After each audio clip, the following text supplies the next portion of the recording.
Northern বেলজিয়ামের একটি বাগানে গাছগুলো এখন গ্রীষ্মের বিদায়ের সাথে সাথেই পাচ্ছে এক ভিন্ন রূপ। অলংকৃত, কল্পনাময় আর চোখ জুড়ানো। সলিটিয়ার নামের এই বাগানটি প্রায় ১৫০ হেক্টর জায়গা জুড়ে বিস্তৃত, যেখানে রয়েছে প্রায় ৫০০ প্রজাতির গাছ, যার মধ্যে আছে পাইনের মতো চিরসবুজ গাছ, গিঙ্কো বিলোবা আর ম্যাগনোলিয়ার মতো দুর্লভ প্রজাতিও।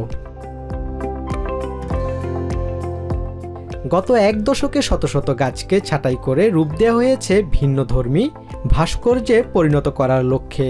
এই শিল্পসম্মত রূপান্তরের ফলে গাছগুলো হয়ে উঠেছে এক একটি জীবন্ত শিল্পকর্ম। এই গাছগুলোর অনন্য গঠন তাদেরকে করে তুলেছে অত্যন্ত চাহিদাসম্পন্ন, বিশেষ করে স্থপতি, উদ্ভিদপ্রেমী, এমনকি চলচ্চিত্র নির্মাতাদের কাছেও। রূপকথার গল্প থেকে উঠে আসা গাছের মতোই মনে হয় এদের। বাগানের মালিক ক্লোয়ে কুলস জানান, এই গাছগুলো নিয়ে মানুষের রয়েছে নানা জল্পনা কল্পনা।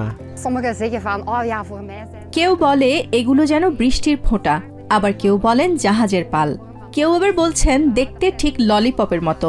মাঝে মধ্যে ভাবি একটা নির্দিষ্ট নাম দেওয়া উচিত কিনা, কিন্তু শেষে মনে হয় যার যেমন খুশি কল্পনা করুক, তাতেই তো মজা।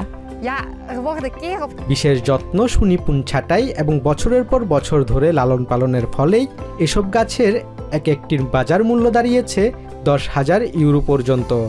বাগানের এক মালিক গুন্তার ব্রিন্টস বলেন, গাছগুলোর রূপ ধরে রাখতে নিয়মিত ছাঁটাই করতে হয় তাদের।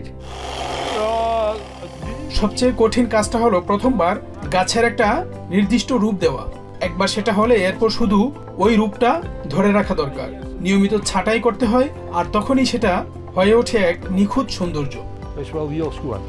শিল্প আর প্রকৃতির অপূর্ব সমন্বয়ে বেলজিয়ামের এই বাগান যেন কল্পনার এক উদ্যান, যেখানে প্রতিটি গাছ তৈরি করে এক একটি কল্পনার জগৎ। Basudebnath, TVN24 news desk. New York থেকে সম্প্রচারিত TVN24 টেলিভিশন বিশ্বজুড়ে বাঙালির কণ্ঠস্বর।